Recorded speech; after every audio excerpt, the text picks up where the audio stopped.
Կրկին բարև ձեզ սիրելի հայրենակիցներ, եթերում քաղաքական խաչմերուկն է։ Տեսա ձեր մեկնաբանությունները, մեծամասնություն ասում են, որ մեր բնական ձայնը շատ ավելի լավ է, քան արհեստական բանականության միջոցով ձայնի որակի փոփոխումը։ Հաշվի եմ առնում եւ հիմա մեր ձայնը կրկին բնական պետք է հնչի, ուղղակի բարձրախոսը մի փոքր ավելի մոտ, ավելի լավ պետք է լսելի լինի մեր ձայնը։ Բավականին հետաքրքիր թեմա ունենք քննարկելու, ճիշտ ասած, այսօր այնպիսի օր է Վրաստանում, որ հիմա Վրաստանում զատիկն են դիմավորում, դրսում անձրև է, ժամանակ ունեի հաղորդում անցկացնելու, բայց նույն ժամանակ շատ հետաքրքիր թեմա ունենք քննարկելու, թե թեմա չունենայինք հետաքրքիր քննարկելու, միանշանակ որևիցե հաղորդում չէի կարողանա անցկացնել։ Տեսնում ենք Հայաստանում հիմա արդեն նախընտրական եռուզեռը բավականին ակտիվացել է, այսօր վճռորոշ իրենց ասածով մեծ հանրահավաք է կազմակերպել Սամվել Կարապետյանի թիմը,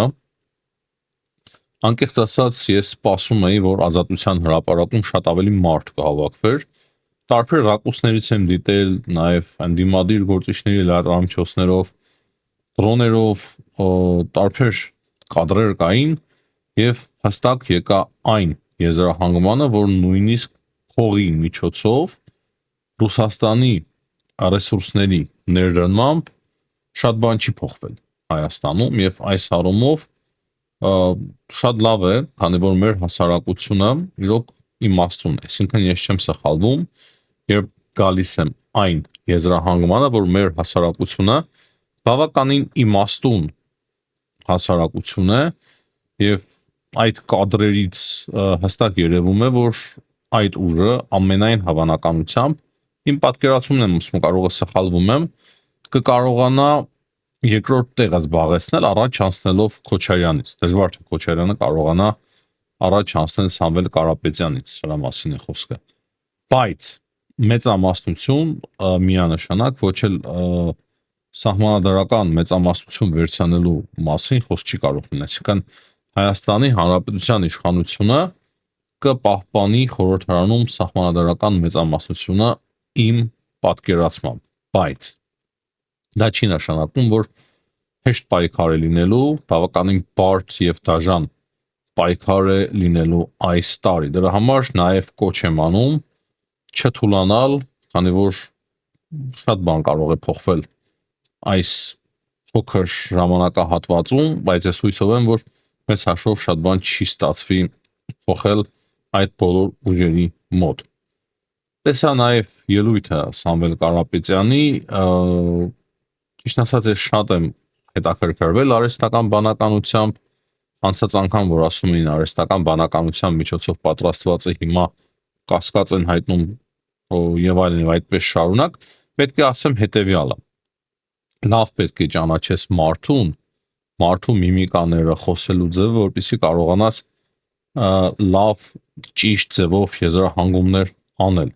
Երբ որ էժանագին արհեստական բանականություն է օգտագործում, դա հստակ երևում է։ Երբ որ թանկարժեք արհեստական բանականություն է օգտագործում, դա մի փոքր դժվար է տարբերել իրականությունից, բայց ես ինչ որ բաներ նկատեցի, ամենայն դեպս ես իմ մեջ այն համոզմանն եմ, որ այդ տեսանյութի հետ նույնպես ինչ որ մի բան այն չէր։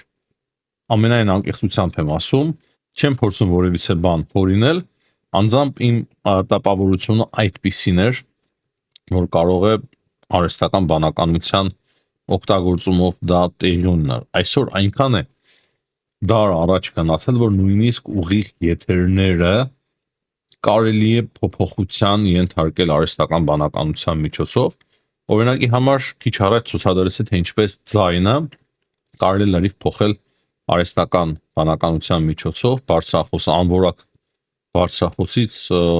շատ լուրջ որակի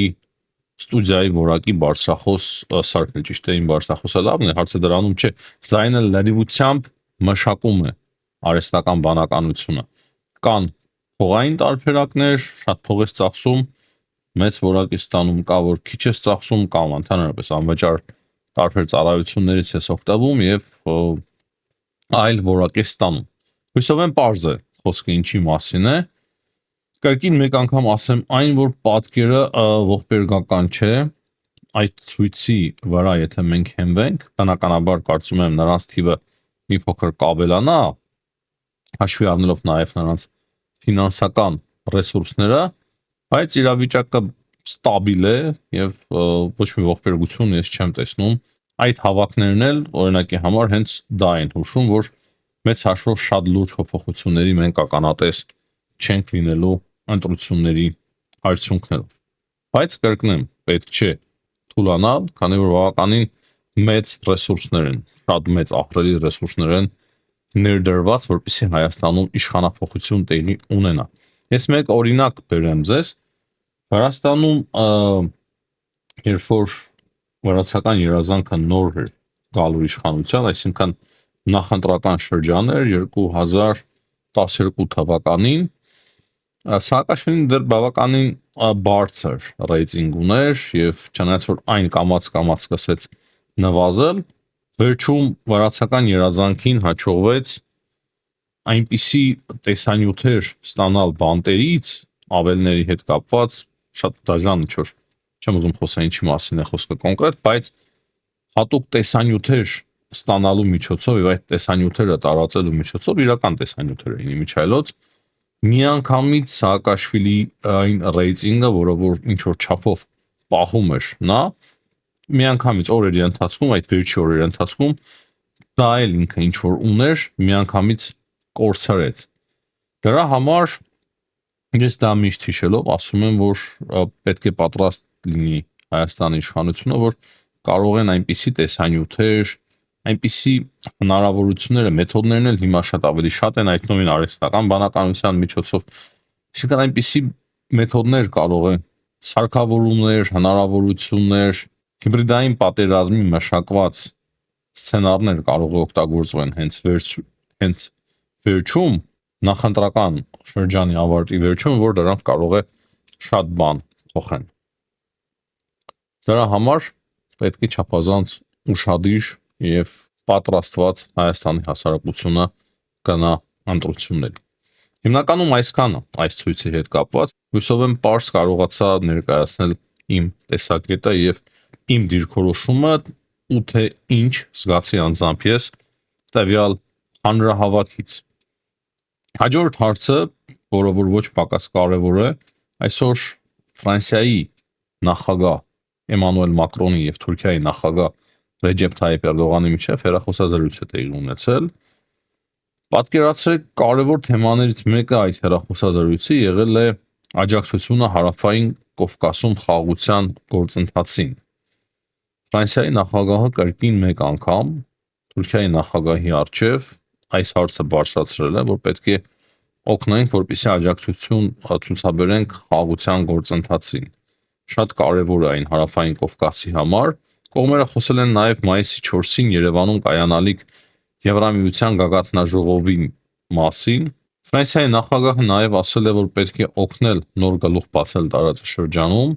ամրապնդել տարածաշրջանային համագործակցությունը, բացել սահմանները, այսինքն շատ կարևոր հեռախոսազրույց է տեղի ունեցել եւ մենք ստանում ենք այս տեղեկությունը։ Հաջորդ հարցը վերաբերվում է կրկին Իրանին։ Բանակցությունները, որոնք որ ընթացել են Իսլամաբադում, տարբեր դեռևս տեղեկություններ կա, ես կարծում եմ, որ վաղ ավելի մանրամասն կկարողանանք խոսել այդ մասին, բայց կա տեղեկություն, հակասական տեղեկություն, այսինքն կա տեղեկություն, որ հանդիպումը տեղի ունեցել է կողմերի միջև, կա տեղեկություն այն մասին, որ հանդիպումը տեղի է ունեցել Պակիստանի վարչապետի միջոցով, այսինքն ամերիկյան կողմը հանդիպել է Պակիստանի վարչապետին, Պակիստանի վարչապետը իրանական կողմին եւ այդպես շարունակ, այսինքն միջնորդավորված միջնորդի միջոցով է եղել այդ հանդիպումը եւ կա տեղեկություն, որ իրանական կողմը կրկին պահանջել է Ամերիկայի Միացյալ Նահանգներից փոխհատուցում, ինչը կարծում եմ շատ անընդունելի է Ամերիկայի Միացյալ Նահանգների համար, իրենց ակտիվների անձեռնմխելիություն եւ դրանից բացի վերահսկողություն Հորմուզի նեղուցի վրա։ Եվ մենք ստանում ենք Թրամփի արձագանքները, հայտարարությունները այն Թրամփը չի կապում բանակցությունների հետ, բայց հնարավոր է դա ուղիղ կապ ունի։ Ինքն էլ միանշանակ նոր է ստանում այդ տեղեկատվությունը, միանշանակ ես համոզված եմ, որ շատ արագ հեռախոսազրույցներ տեղի կունենան Վիտկոֆի, Կուշների կամ նույն Ջեյ Դի Վենսի եւ Թրամփի միջև, բայց Թրամփի հայտարարություններից կարելի է հասկանալ այն, որ Ամերիկայի Միացյալ Նահանգների համբերության բաժակը սպառվել է եւ իրենք արդեն կոնկրետ գործողությունների են անցնում, որպիսի ականազերծեն Հորմուզի նեղուցը։ Թրամփը հայտարարել է, որ սկսել են Հորմուզի նեղուցի մաքրման գործընթացը որպես ծառայություն աշխարհի տարբեր երկրների, այդ թվում Չինաստանի, Ճապոնիայի, Հարավային Կորեայի, Ֆրանսիայի, Գերմանիայի եւ շատ ուրիշների։ Եվ Թրամփը ասել է, որ զարմանալի է, որ նրանք չունեն քաջություն կամ կամք այս աշխատանքը իրականացնելու համար։ Այսինքն Ամերիկայի Միացյալ Նահանգները սկսում է ականազերծման գործընթացը։ Կարծում եմ նախորդ հաղորդման մեջ էլ կար նման հաղորդագրություն, որը որ ես ընթերցեցի, բայց սա Թրամփի հայտարարությունն է, սրա մասին մենք չենք խոսի, այսինքն տեղեկությունները հաստատվում են։ Թրամփը մեկ այլ գրառում նույնպես արել է, որը որ վերաբերվում է Իրանին, մեղադրելով լրատվամիջոցներին, ովքեր որ պնդում են, թե իբր Ամերիկայի Միացյալ Նահանգները պարտվել են այս պատերազմում, ինքը ասում է, որ ամբողջ երկիրը ավիրել ենք Իրանի զինված ուժերը, ծովային ուժերը, օդուժը, այսինքն ամեն ինչ Թրամփի խոսքով իրենց ղեկավարությունը այլևս գոյություն չունի, մահացել են նրանք, սպանվել են այս պատերազմի ընթացքում։ Հորմուզի նեղուցը շուտով կբացվի, դատարկ նավերը շտապում են Ամերիկայի Միացյալ Նահանգներ, որպեսզի մեր նավթը տանեն, ասում է մեր նավթը ամենալավ նավթն է, բայց եթե մենք հիմա ասում ենք հավատանք այդ ստահոդ լրատվամիջոցներին, ապա Ամերիկայի Միացյալ Նահանգները ըստ այդ լրատվամիջոցների պարտվել են կրկին ինքը փառք է տվել Ալլահին, չգիտեմ ինչի համար է սա անում, երևի փորձում է իրանցիներին զայրացնել, բայց հետաքրքիր ոճի միջայլոց, դա էլ ասեմ։ Եվ այս հայտարարություններից մենք հասկանում ենք այն, որ Թրամփը վիրավորված է, բավականին լուրջ ձևով վիրավորված է, որ այդ լրատվամիջոցները այդպես են ամեն ինչ մեկնաբանում։ Սա եւս ավելացնում է պատերազմի վերսկսման հնարավորությունը։ Հորմուզի նեղուցի ականազերծումը չեմ կարծում, որ դա Իրանի հետ համաձայնեցված է, չնայած չեմ կարող ոչինչ բացառել, այնքան խառն է աշխարհը հիմա, որ եթե դուք հետևում եք նաև ուրիշ լրատվամիջոցների, հատկապես միջազգային, ինչպես նաև փորձագետների, կտեսնեք, որ շատերը դժվարանում են գնահատական տալ կատարվածին։ Դրանից բացի մենք նաև հիմա տեղեկություններ ենք ստանում Axios-ի այդ մասին, հայտնում որ այսօր մի քանի նավեր առանց հարցնելու Իրանից թույլ տալիս է Իրանը թե չէ, առանց հարցնելու անցել են Հորմուզի նեղուցով։ Դրանից բացի Ամերիկայի Միացյալ Նահանգների իշխանությունները հերքել են Reuters-ի այն տեղեկությունը, թե իբր Ամերիկայի Միացյալ Նահանգները համաձայնվել են ապասառեցնել իրանական ակտիվները։ Հիշում եք, ես խոսում էի այդ մասին, թե Ամերիկայի Միացյալ Նահանգները ապասառեցնում են իրանական ակտիվները, հաղորդում է Reuters-ը, փաստացի դա չի համապատասխանում իրականության։ Դրանից բացի Axios-ի լրագրող Բարակ Ռավիդը տեղեկացնում է այն մասին, թե բանակցությունները ուղիղ չեն, նրանք միջնորդավորված են, այսինքն ինչպես որ արդեն նշեցի, միջնորդավորված են Պակիստանի վարչապետի միջոցով են դրանք ընթանում։ Եվ վերջում ասեմ այն, որ կա տեղեկություն այն մասին, որ ապրիլի 14-ին էլ հանդիպում տեղի կունենա Իսրայելի եւ Լիբանանի ներկայացուցիչների միջև, նախաձեռնող Ամերիկայի Միացյալ Նահանգների պետքարտուղարությունն է, այսինքն եթե ավելի կոնկրետ լինենք, նախաձեռնությունը լիբանանյան կողմինն է, բայց միջնորդը Ամերիկայի Միացյալ Նահանգներն են եւ հեռախոսազրույց նույնպես արդեն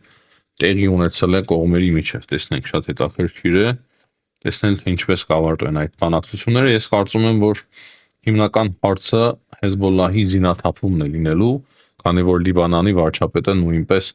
հայտարարեց այդ մասին եւ երևի ամբողջ աշխարհը հիմա փորձի օգնել Լիբանանի իշխանություններին, որ նրանք կարողանան իրականացնել այդ գործը, շատ դժվար գործ է, վտանգավոր գործ է նաև Լիբանանի իշխանությունների համար, նաև վտանգավոր է։ Ես մասնագետ չեմ խորացել այդ թեմաներով, բայց վտանգավոր է նաև կարող է քաղաքացիական պատերազմի վտանգ առաջանալ Լիբանանում։ Չգիտեմ, չեմ կարող խորը գնահատականներ տալ այդ առումով, բայց միշտ խուսափել է Լիբանանի իշխանությունը գնալ այդ քայլին, միշտ վախեցել են հակառակվել Հեզբոլլահին, բայց հիմա արդեն հասկանում են, որ ստիպված են դիմելու այդ քայլին։ Հակառակ դեպքում իրենք կկորցնեն նորանոր տարածքներ, Իսրայելը ուղղակի գրավում է։ Անխնա գրավում է Իսրայելի տարածքները, բազմաթիվ սպանվածներ ունենան, արդեն ունեն բազմաթիվ սպանվածներ եւ վիրավորներ, ինչպես նաեւ ավերածություն է։ Դրա համար արդեն իրենց մեջ համարձակություն են գտել վերջ դնել Հեզբոլլահի գործունեությանը Լիբանանում։ Հիմնականում այսքանը, սիրելի հայրենակիցներ, հաջողություն եմ մաղթում բոլորին, ցտեսություն, կհանդիպենք։